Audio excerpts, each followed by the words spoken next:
Akhandamandalakaram Vyaptam Yena Characharam Tatpadam Darshitam Yena Tasmai Shri Guruve Namaha.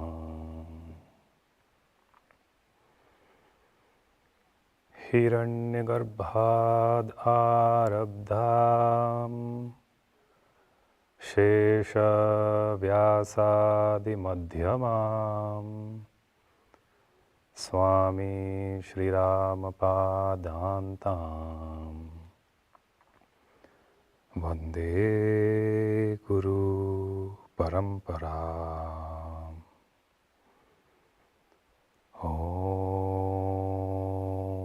Shanti, Shanti, Shanti.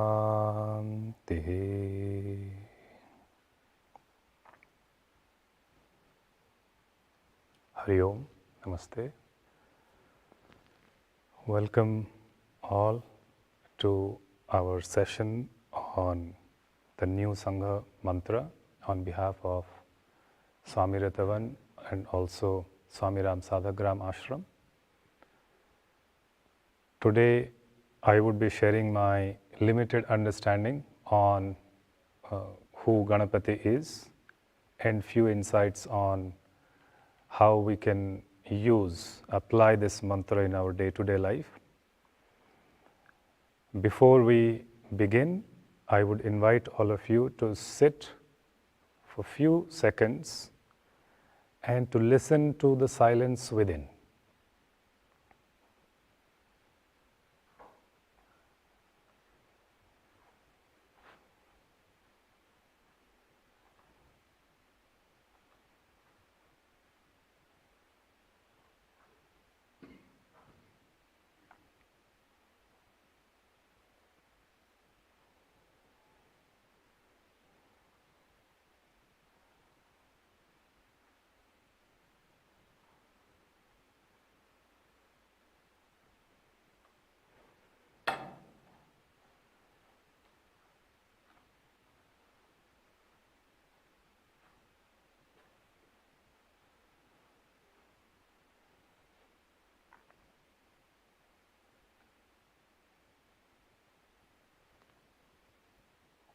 Oh.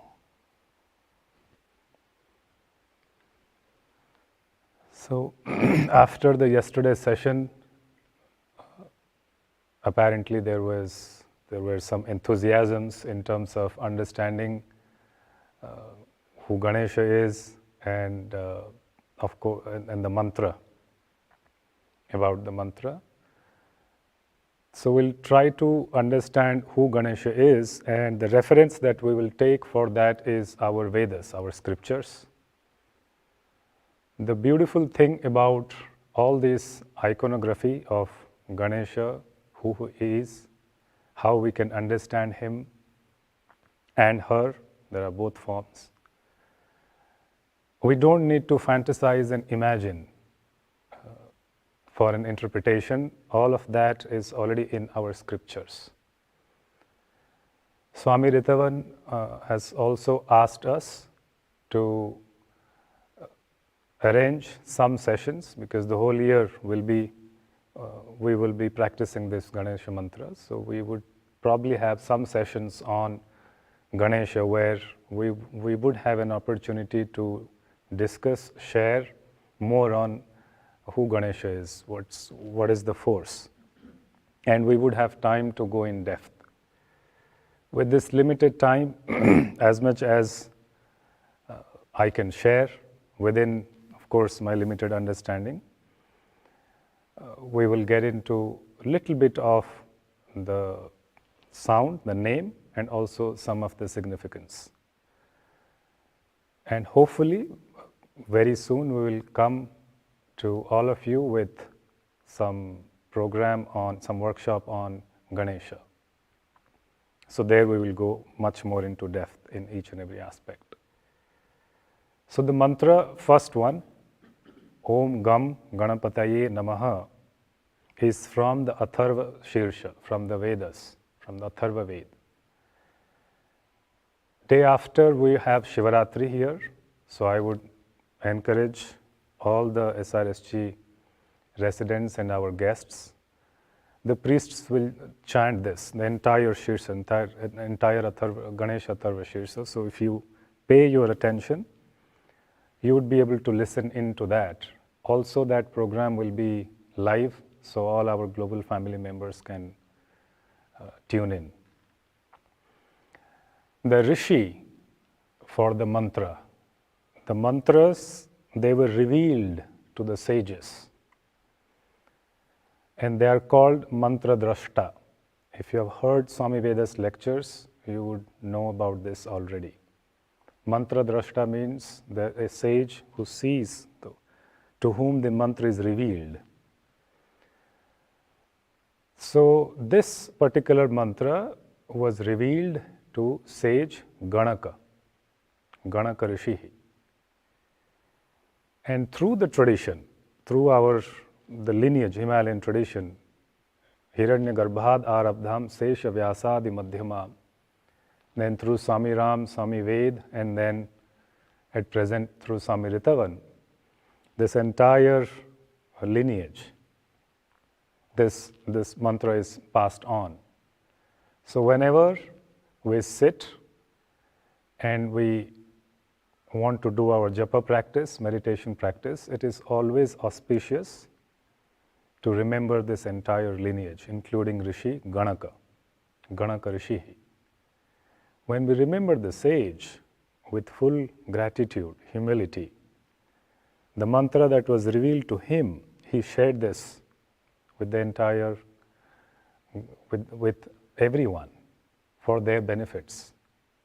So naturally, we bow down to the entire lineage, and then of course we sit down to do our practice, along with what Swami Ritavan had already shared yesterday, the small little stuti. So when we then come to Ganapati as an example, Ganesha, there are thousands of stories. In different part of India, you will find different stories as well. So how do we understand Ganesha? There's so much everywhere. You can find so much information over the internet as well. How do we understand who Ganesha is, who Ganapati is, why he is Ganapati, and how it's useful, it is beneficial for us to invoke Lord Ganesha in our lives. So the first one, Ganesha, Gana plus Isha, Ganesha. Isha is Isha, Gana. Gana means a group, Samuha, a group. Gana means, and the Isha means leader, the Lord of those Ganas. It's a group of people, a community. And who rules them? Ganesha. Anywhere there is this Samuh, then the ruler of that is Ganesh. As an example, bringing it down to our own experience and practical day-to-day lives, we have Karmendriyas and Jnanendriyas. And who is ruling them? Ganesha. So the Pancha Jnanendriya and then the Pancha Karmendriya, 10, they become Gana. Who rules them? Isha, Ganesha. If we invoke Lord Ganesha, he is the leader. What will happen? My karma indriyas also get purified. My leg goes to different places all over the world. Do they also go to people who are in need? Do they also go to places of worship? Do they also go to temples, mosques, to ashrams, of course? They do so many activities. We need to move when we move, we use our legs. So they go in many directions, but do they also go to a direction which is positive, which is beneficial for contributing something? Similarly, my hands. The hands do so many activities the entire day. In our entire lives, how many activities we have done? Do these hands, do they also help someone? Do they also support someone or something? Do they also contribute? Do they also give? Speech as an example. Now I'm talking. We talk so many things every day, and so much so that it's very hard for us to be silent. For us to be able to talk, it takes about a year, and to stop talking, it takes the entire lifetime. So we talk so many things, so many different things. We gossip, we discuss politics, we talk so many things. So we use this organ of action, speech, to say so many things. Do they also say something positive? So does something positive come out of my mouth, my speech? Do I also chant some mantras or some stotras or read something nice or say something nice? So similarly, all our sense organs. Now my eyes are seeing so many things. Do they also see something which is positive? This eye sees violence, this eye also sees, I choose. What do I want to see? I can choose what do I want to listen to. So these ganas, who is the leader? Ganesha. If we invoke this energy of Ganesha within us, the leader gives them the right direction. So that's why this mantra, of course, you will have the translations of both of these mantras, but the significance, how it can help us. And let's say there is a company, there is a state, there is a country. If you have good relationship with the president or prime minister of any country, how likely it is for you to get beneficial aspects. If I'm a businessman and I have good relationship with the head of the country, more likely that I'll get my work done. So the head, the ruler, the Lord, the leader is Ganesha. So my sense organs, my karmendriyas, my jnanendriyas, and also we have the emotions, functions of mind. Chitta ahankar. Who is the ruler? They are four, group, Ganesha. So if I invoke the energy of Ganesha within me, then it's more likely that they will be my mind, my emotions, my karmendriyas, my jnanendriyas, all of them will be purified and, of course, stabilized. There are many mythological stories on how Ganesha was created. And Adhikari ji will be sharing some of the symbolism, and if he would have time, then some mythological stories. One of the interesting aspects, yesterday we heard Swami Veda saying how Om as a symbol is more closer to the form of Ganesha. Now Om has three sounds, A, U, Ma. In English, A plus U plus M. Now just rearrange these letters. Bring out U first, then M second, and A third. It becomes Uma, Parvati, Shakti. So that's how closely related Ganesha is. So from Uma, Ganesha is born. Shiva, it's called Jnana Swarupa, the essence of knowledge. Uma, Shakti Swarupa, energy, power. Anything that we want to do in our lives, any undertaking that we want to take, we need both. We need the knowledge, we need to know how it is done. And we also should have the capabilities to be able to do it. Just having a desire that I want to do something is not enough. Just having Ichha Shakti is not enough. We need Jnana Shakti as well as Kriya Shakti. So, Ganesha is the son of both Shiva as well as, of course, Shiva and Parvati, masculine and feminine principle. And he has both masculine and feminine energy in equal proportion. So, the union of Shiva Shakti results into Ganesha.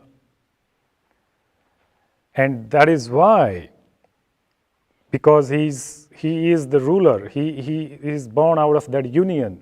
He rules the Muladhara. That's why he rules the force of stabilization. So that I have this balance before we undertake any work. During the work, is my mind stable? Before I venture into anything, is my mind stable, calm and peaceful? And after the work is finished, am I stable? What is the quality of my mind before I undertake anything, during what I am doing, and after the work is complete? What's the quality of my mind? So he brings in that stabilization where both forces are properly balanced, naturally balanced in us. So when we invoke Ganesha in our lives, Ganapati, we have Om Gang Ganapataye Nama, Ganapati, Pati, same thing, Gana plus Pati, owner, ruler, leader. When we add Isha, it's much more powerful as an Ishvara, but it has the same meanings. Pati also is the leader. Ganapataye Namaha. We pray to him, we give our salutation. Gam, of course, is the Bija sound. And there are so many things that starts with Ga. You have gravity, you have Guru, you have Ganesha. And it would be a nice contemplative exercise for all of us to think or write down words starting with Ga, gravitational force. It grounds us. Again, Ga, grounding. So before we begin anything in our traditions, we always worship, invoke Ganesha. Tomorrow, or day after rather, when Swamiji would take the sankalpa for these mantras through the fire offering, pay attention to how our priests invoke Lord Ganesha before we actually get into the entire process. Why? He is the ruler of Mana, Buddhi, Chitta, Ahankar, 4 things. So when we have all these 4 things balanced, our indriyas controlled, balanced, then any undertaking that we do, that we take, is bound to be successful. That's why Riddhi and Siddhi. Siddhi, success, Riddhi, prosperity. Both of them, they come along with Lord Ganesha. When we are in balance, we are stable, we are not moving here and there. Let's say I want to do something in life, anything, I want to do some research, I want to go to a destination, I want to go to Delhi, and then I get distracted from my destination. I find a nice restaurant on the way, and I just indulge my senses there. So I got distracted from my goal, and that distraction, because my senses are not under my control, my senses, they do not have enough force, enough stability, enough strength to carry on, to do what I've set out to accomplish. And this force, the stabilization, the strength, Ganesha gives. He brings in that stabilization in our life. We have heard Swamiji yesterday on Ganesha rules the Muladhara, and you have heard Swamiji saying he's bottom heavy, so Again, the gravity, the heaviness, it is required to have that sense of stability in all aspects, not only in our asanas, but also emotional stability, financial stability, stability in relationships, stability in our practices. Somebody is doing some practice and so many things, of course, happens, then you want to bring in, you want to stabilize those, stabilize that practice. So there also we invoke Ganesha, the leader. Then we have another mantra that we received, Vakratunda Mahakaya, Om Tat Purushaya Vidmahe, and then the name of the Lord there is Vakratundaya Dhimahi. And there are meanings to each and every word, every sound. Va has a meaning, Kra has a meaning, Ta, Da, Ya. And we can go in depth when we will have those sessions on Ganesha. But we can think of all the 5 great elements. 5 letters, Vakratundaya, all the 5 great elements, similar to Om Namah Shivaya, Namah Shivaya, all the 5 that's there, and there are much more layers of meanings and translations. Also, another aspect to all of this is